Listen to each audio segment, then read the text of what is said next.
Okay, so what we wanted to do today, many of you were in the Finance Committee meeting last Thursday, but we wanted to give you a bit of an update on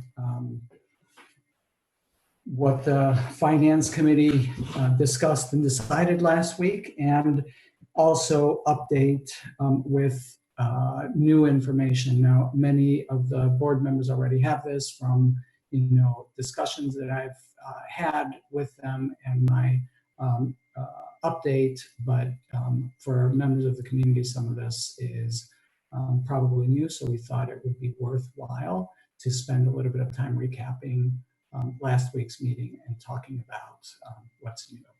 So at the meeting last week, we spent a significant amount of time dealing with the two areas that are of concern, primarily, sort of deciding whether to restart our budget process given everything that's happening around us. And so there's a couple of reasons why that was a significant issue for us. One had to do with the timeline. And so the charter requires a specific set of steps that need to be followed by this body in order to meet the charter requirements for a budget.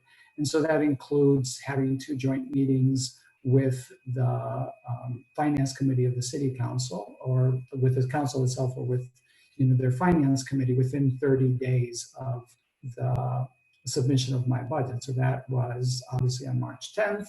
And so we would have to have those meetings by April 10th, which obviously, given the state of affairs as they are, is challenging, and there are no meetings scheduled for that.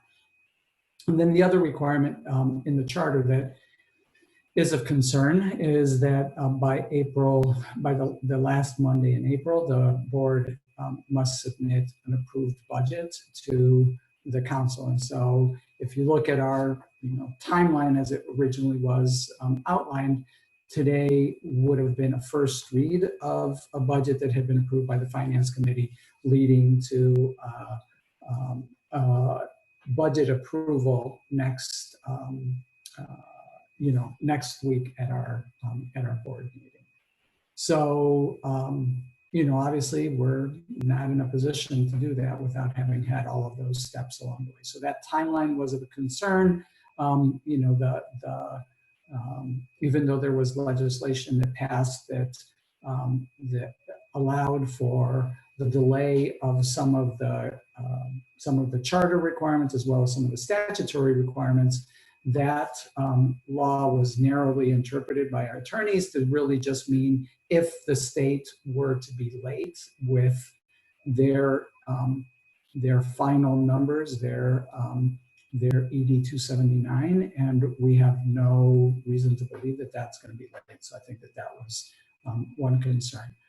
The other concern was based on conversations that the board's leadership and the council's leadership had over the last week, where given the current financial outlook, the revenue outlook for the state, for the city, based on the slowdown of economic activity, that there was discussions of potentially having a budget that would have a zero tax increase. And so I think it was important for the Finance Committee to understand that the implications of that is a reduction of $3 million over the budget that I presented and that was being discussed.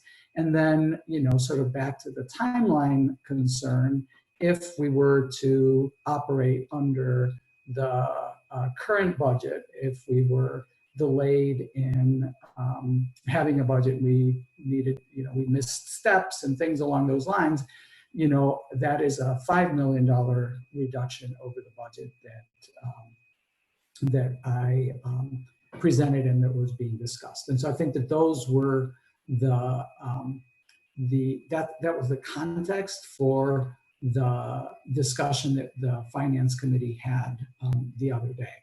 So, in preparation for that, the board had asked me to surface where are some of the places that we potentially could have gone to make those reductions. And so we began this conversation at the Finance Committee. Most of these are things that are familiar to you, the things that have surfaced throughout the fall and even earlier in terms of some of the potential reductions. Some of these are things that we would do if we expected to pass a budget later in the year, such as holding our vacancies and things along those lines, but knowing that we would be starting with the budget that we currently are working under, so the $117.8 million budget.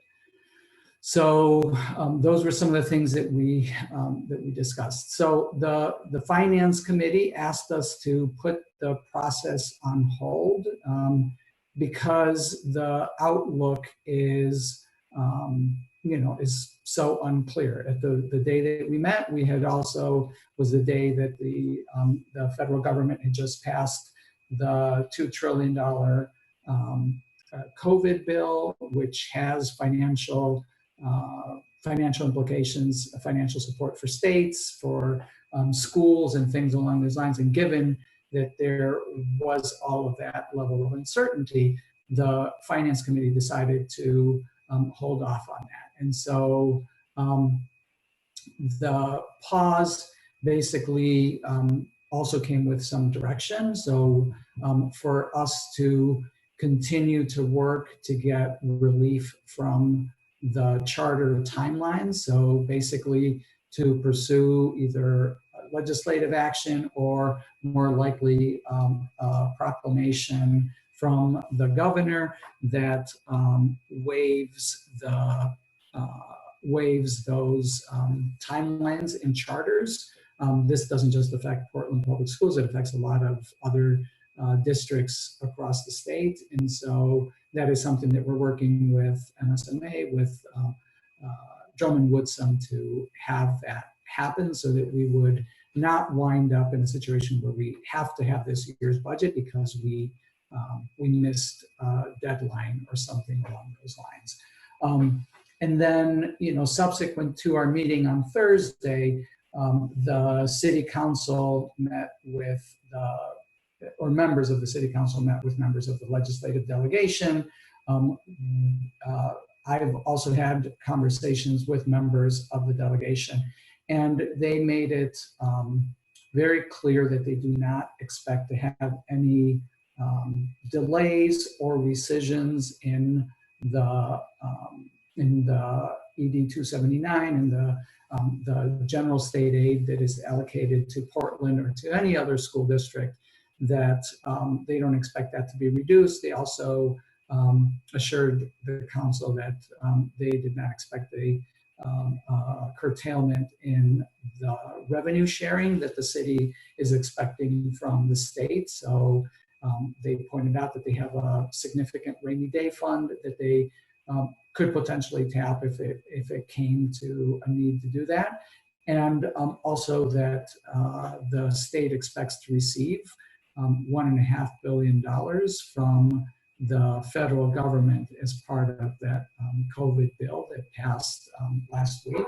And so that is a significant amount of money that will help to hopefully offset some of the decreased revenues that will result from the economic slowdown. They, subsequent to that, we also had a report from the Maine Department of Ed that said that just their initial estimates suggested that school districts could look to receive roughly 80% of their current federal funding levels in additional money as a result of that federal bill. So in our case, that's somewhere in the neighborhood of $1.5 to $2 million. So, it goes a significant way to sort of offsetting what could come with a lower tax increase budget. So based on that, I'd say that the decision that the Finance Committee made on last Thursday, makes a lot of sense. I think that we are in very much uncharted waters, as that whole conversation during the board meeting suggested, and we are learning and adjusting along the way on multiple fronts. So I think that we will continue to do that, and I'll continue to update the Finance Committee, and we will restart that process when we have the right information to be able to make that move. So that's all I had, and then just opening it up to questions or comments from the board. Thank you, Javier. So board, we'll use same thing. We'll use the raise your hand feature on Zoom if you want to ask any questions, or if there's anything you wanna add to that.